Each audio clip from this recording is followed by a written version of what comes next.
0809 444 0981. That is the WhatsApp number. Please send your messages there. 0809 444 0981. We're streaming live on YouTube and we're live on Twitter. Good morning. Good morning, gentlemen. We have Taiwo and Fisaayo. How are you, sir? Good. Good morning. Good You're morning. sorry looking at me like, who's in greeting? Is Val really saying hello to us? How's it going, though? Good. Good. Good. Awesome.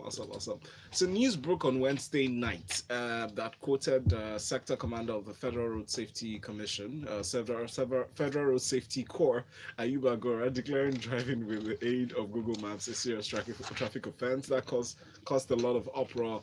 People misconstrued that statement. People started shouting, do you have anything against Google? Do you have this? Do you have that? But they clarified that statement at 11:28 p.m. that night in their tweet, saying that they're actually making reference to not the app itself. They are not necessarily knocking the app or the software of the company, but necessarily emphasizing the abuse of phones, that drivers shouldn't handle phones in their cars. But Fisayo, what do you make of that story when you saw it? I mean, for me, I think I was hoping I would hear the statement directly from the sector commander that made the statement. So I went through the tweet that was put out by FRSC. It says that the sector commander must have been misquoted. That was the word he used. So definitely I responded like, okay, was he misquoted or he must have been misquoted? So because I didn't have the direct statement from him, so I couldn't necessarily make a judgment. But I think some of these things we just need to be, as public officials, as responsible Nigerians, we have to be careful about the things we say. I understand perfectly trying to use a phone or trying to navigate through a map while you're driving is distracting. There is no doubt about that. So what they're trying to say is that if you want to set up your Google Map, set it up before you start your trip, which makes sense, right? But saying that, it's a serious traffic offense sometimes you probably have started a trip and then you discover that your regular route, maybe some construction is going on and it's been blocked out without any, so you have to figure out how to get to the same location using alternative route that you don't know about. Then you might have to probably hold your phone and But why and do you try have to? Why do you have to hold it? Can't you park your car and then reroute your destination? Where do I park the car? I mean, well, Yeah, unless I look for the nearest bus stop and all of that. But again, exactly. it's just trying to figure out how to manage all of those information. But it's not serious traffic offense using Google Maps. But officer, you see all these drivers, they cause it, especially the ones handling phones. You find that most of the time that you see a car slowing down, half the time when you look into the car, you see that guy is holding the Oh, phone. different. Yeah, it's definitely distracting. Yes. So there's really no doubt about the distraction cost around it. But saying that statement using Google Map, which has been clarified, is disturbing in its own self, because even the FRC could not say for certain that the person didn't say it, right? So it's just trying to figure out exactly how to handle situations like this, because people will hear that now and then start implementing A ban on the app. From anywhere. If you have to be just careful of the statement you make. So that's the biggest challenge. So being explicit, Clear. being detailed, being very clear, which really underscores the need for some of these officials to have like spokesmen, professionals, maybe media professionals that can advise them to say, okay, this is how you're going to present the statement. If you're going to say it this way, you shouldn't use certain words. For instance, on radio, right? We know how it is that you're supposed to bridle your tongue to know that you're not supposed to call certain brands, or there's a way you can say something. You can tell somebody to actually just go jump in the pool without necessarily saying that exactly that way. Some of these people need that kind of support. For me, I think it goes beyond that. I mean, it goes beyond the posture or their language or their tone. I think it goes to the fact that we have too many agencies, too many government agencies making different laws. I mean, if I recall correctly, these are bylaws and they're not necessarily constitutional laws or laws that have been put in the constitution. They're bylaws made by these regulatory agencies or government agencies to be able to help supposedly their work or protect the public at the end of the day. Okay. So today it's FRSC. And if you look at other agencies who have made laws like that in recent times and so on and so forth, everybody comes out with their own. And it really begs a big question to say, who's really driving the ship? because if they've now come out and refute it, even though it says, okay, maybe he might have been misquoted, again, at the end of the day, because if you know that as an organization, so for example, you work for Smooth FM Valentine. Yes. There's certain things you can't say on behalf of the station without having the authority to say it. Mm-hmm. In fact, if anybody approached you, you would say, look, speak to so and so person in that sense. There must be that decorum first and foremost. So an FRSC as a federal government parastatal or an agency under the Ministry of Transportation, whatever they are, which other ministry they're under in that sense, must be able to say, look, there's a chain of command. There's a ministry we report to. We have a supervising minister. There's an Oga at the top. You know, exactly. There's an Oga, you know, and so on and so forth, like that. That comments and things like that can be directed to at the end of the day. I'm tired of different agencies just coming up with different laws. And do you know what? They use these things to harass businesses, to harass individuals right there on the road. So right now it's about Google Maps. Tomorrow, God knows what else it will be about. Yes, but this is not a new law. It's something that's always been there. It's a traffic violation. If you carry your phone, if you handle a handheld device in traffic, it's said to distract you. It makes you lose focus. It's something that shouldn't be allowed, or it has always been there, as you know. No doubt. But well again, when you go and start drilling down to very specifics, again, Using I don't. Google Maps. That's- It's a serious that was traffic his crime. offense. You know, so that. No, but that was his crime, because of course Nigerians, when they see guy, you see all these headlines, you know how misleading they are. You see one word, you throw all caution to the wind. I agree. People should use you- phone holders. You lose sight of everything else and you focus on that, which is what happened in this case. Everybody just focused on People the should use phone holders. So again, people should use phone holders. But I what do agree. you use phone holders? Imagine you in traffic in those situations. A lot of people send messages complaining that, oh, you can't use phone holders in areas where that's prone to attacks or robbery, because it would give you make your phone very visible to. And so then remove it when you supposed get there and drop it. Put somewhere your side that's you pocket. handling your phone. Imagine you pick it up just because you want to throw it on a child and one FRSC officer. No, but my point is this: at the end of the day, there again, I get the fact about safety, about people being safe and so on and so forth, like that. There, I mean, but we need so.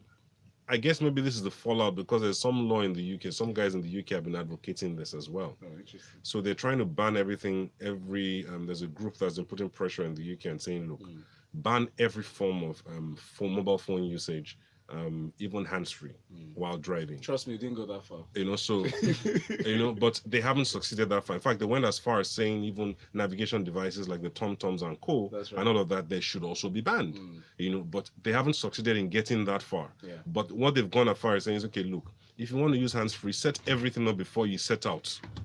Which I think is what part of what Fisaayo was saying. You set your course before you set out at the end of the day there. In any case, you need to see the map or be able to, or Be looking at the map as you're driving. you know, so either way, to know where you're going at the end of the day. And Like besides, that. So, most of these cars, especially from, if I'm not wrong, from 2011 and 2012 now onwards, have map devices installed in their cars. Yeah, It's but part you of know, it. purchasing power. I mean, some of us It's can afford to buy. different. Yeah, Yeah, so, but Besides, the major highlight from that conversation where this sector commander, FCT sector commander, made the statement, he was highlighting more on the speed limiters for cars, even for that. buses and taxis, 90 kilometers per hour. But let's not even dwell that. on that for too long. You know. Isaac from Bariga sent in a message on WhatsApp. Said, I agree with Val. A professional will know that it's Google Maps and not Google Map. Semantics. Ogudu says, Lookman actually from Ogudu says, good morning. On the map issue, if you do not know your destination, you can set it before leaving and put it on live. It can always reroute you. You needn't press your phone, and which is what the FRSC said. You should deploy it before you get on your route, on your trip. Pastor Luatade Samuel says, saying that the money gotten from, okay, this is unrelated to the show. Thank you very much for preempting freshly personally. Prince says, use of the phone while driving is not a bylaw. It is the act establishing FRSC passed by National Assembly. Thank you, Prince. Yinka says, the sector commander was not misquoted, but has no idea on how the world has moved beyond him. How about everyone does their jobs, like fixing the roads to be car worthy? Imagine FRSC tweeting that thing. No proper signage on the roads except on Third Mainland Bridge. Imagine me in a thick Lagos traffic standstill and my engine had gone off, only for this traffic official to ask me to come out because I had my phone on. And then I asked him, Oga, is my engine running? Are we moving? Please go and clear the road first. These guys have no idea what to do. They do. It's just that sometimes you might feel like they're inept, which is pretty subjective at some point. Emo from Ikaja says, so who do we hold for bad roads that take us to the mechanic workshop every week? Valentine, I spent 32,000 naira last weekend and another 19,000 naira will go tomorrow, all because of bad roads. I do not think these guys have any right to throw traffic laws around. No blame me at the vex. Okay. Sorry, let's talk about stamp duty charge. Is this true that the government has reviewed the policy on stamp duties levied on electronic payments? I mean, well, so that's what the news item says. So it's reviewed it upwards. I mean, I felt the 1,000 naira limit didn't make any sense from the beginning. Now they've moved it to 10,000. But explain the 1,000 limit. Okay, so basically it's saying that if you're making any electronic transaction, that is above a certain threshold. So it was 1,000 naira before. Yes. A POS flat transactions. POS transactions. A flat charge of 50 naira will be added to your transaction. And then we discussed here maybe 2 weeks ago where the CBN representative was saying that he didn't ask merchants to add 50 naira to the customer's payment, that the merchants should take the 50 naira off their own margin. I felt that was irresponsible. But now they've reviewed it upwards to 10,000 naira. I mean, for me, I think once the law was enacted and was implemented, I started moving around with significantly more cash because I need to avoid paying the 15 as much as I But could. what does this mean? Does that mean that now? Does it translate directly to say that if now every transaction above 1,000 naira will not attract the 15 naira stamp duty charge? Above 1,000, below 10,000. Hang on. Yeah, which makes sense. So filling stations now won't charge us, don't have any right to ask for 15 Unless you have a car that the full tank will cost you Over 12,000, 10,000 15,000, 18,000 naira to fill. Exactly. Yeah, Because you know how we're very quick to implement things that adds money, but very slow to adapt change. Funny enough, my adjustments experience has been different this time around. A lot of people have been reluctant. Yes, because a lot of customers have also been reluctant in paying. I've been at places where customers say, "Look, you didn't tell me I'm 15 naira or something," as if they were not aware of. And everybody starts to feign ignorance about it. My own challenge is that I pay 15 naira stamp duty at POS. Yes. My bank charges me 15 naira stamp duty every month or whatever it is again at the end of the day. I pay one account maintenance charge. I pay card maintenance charge again at the end of the day like that. Even when you don't have a card or So, when it has expired or something. I'm beginning to wonder, all this stamp duty collected at different points. Why are we muzzling the ox? The government needs money. The revenues are dropping. We're increasing minimum wage. We pay taxes. Yeah, but it's not enough now. It has never been enough. But let them expand the tax bracket as opposed to burdening people who are paying more. You're looking for new people. The people that you've captured already. Let's collect as much as we could from them. I mean, that's the standard. Right? Until they can't anymore. Until they can't survive anymore. We're all going to Canada, by the way. So let's just because there's nobody to collect this money from eventually. But okay. Because realistically, I begin to wonder. I see the debits, and I don't even know where to even start from. Where do I want to start fighting from? Bro, we all feel what you're paying. We're in this together. Yeah. Oh, by the way, 2 weeks after Cameroon exit, Jumia closes shop in Tanzania in pursuit of profits. Now, they've shut down their e-commerce business in Tanzania. The users in the country will no longer be able to buy and sell goods from the retailer's website, jumia.tz. They released a statement to Tekabal saying that its Tanzania exit is part of the ongoing portfolio optimization efforts. Big English for what? Even Amazon doesn't have representation in every country. Yes. So I wonder why they don't have representation in every country in Europe. Some of those things are even regional hubs. So I wonder why, initially when you have an e-commerce company from Nigeria or from Africa or that operates in Nigeria or Africa, to think that, the next thing is just let me expand to all these other countries and regions. At the end of the e-commerce business is, when they say it's a margins game, it's a very slim game. So, and Amazon is the biggest, well, maybe one of the biggest in the world. I'm not sure whether Alibaba and Amazon is big. I don't know who's bigger between both of them. Amazon and Alibaba? Yes. Alibaba is bigger. So again, relative, it depends on how you look at it. We never really know. Depends on the continent. Yes, but my challenge is thinking that they could do this. It was inevitable. So, but also I think it's an extra exit strategy since they raised the money. Yeah. Right now, they're just trying to close all the weak links, and then consolidate on areas where they think that there's some profitability.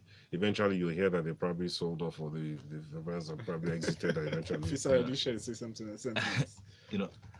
I love this strategy, guys. Let's go through this thing one after the other. Okay. Jumia showed up, says an African company, opened up unsustainable businesses across many African continents. I mean, just many African continents.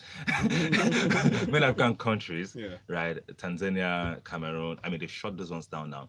They, it's like fattening system. Just open up this new hub and claim that yes, you are in 10 African countries to prop up evaluation, to get $1 billion valuation, to do a big IPO, in the US. Now you've raised so much money in IPO. You found out, okay, I mean, not like you found out. I think it's part of the plan initially. Okay, once you've done this IPO, then we now have to now go back and streamline those costs. Now, I remember writing an article 2 years ago about Konga before all of this happened. And I was like, okay, guys, there's no point trying to be the largest online mall in Nigeria. There's no point being in Kebbi. It doesn't make sense. It doesn't work for you. People, it's not a viable market for you to be. Focus on Lagos, Abuja, and Port Harcourt. Focus on maybe tier 2 cities where all of this will be, so that you can build an efficient system. So similar thing to Jumia. I mean, they have run their scam properly. It has moved up. They've gotten the big valuation. Sorry, did you say they've run their what? Their scam. What is it? Scam? No, come on. I mean, everybody knows that. the books don't make any sense. No, everybody. I mean, they just played the valuation game. And then what drives up your valuation is a GMV, That's your gross market value. gross merchandise value. Merchandise value. So if you're in any country, Djibouti, just sell anything there, and you'll be great. And then have a great valuation, on the stock exchange. Now that the old charade is over, they now go back and cut all the costs. So that's practically what is happening. That's interesting. Thank you, Fisaayo. Thank you, Taiwo. Special thanks to you. Fisaayo can be found on Twitter as. Hi, I'm Fisaayo. Thank you. And Taiwo can be found as. Taiwo. All right. Prince sent in a message. It says the new stamp duty law is the new stamp duty law is yet to be passed into law. The amendment, or what it's called. Yinka says I was at the fuel station on Sunday and I wanted to pay the attendant. I wanted to pay the attendant after he asked me for the 15 naira, and I was like, "Oh God, they've stopped it now, and I'm not driving an SUV." He said he'd not told them. I asked him who he's waiting to tell him, and he said, "Long story short, I asked him to suck out the fuel from my tank." Hell broke loose. Only for my wife to side the guy, claiming I'm embarrassing her. I had to just pay and go. Cruz says he actually said scam.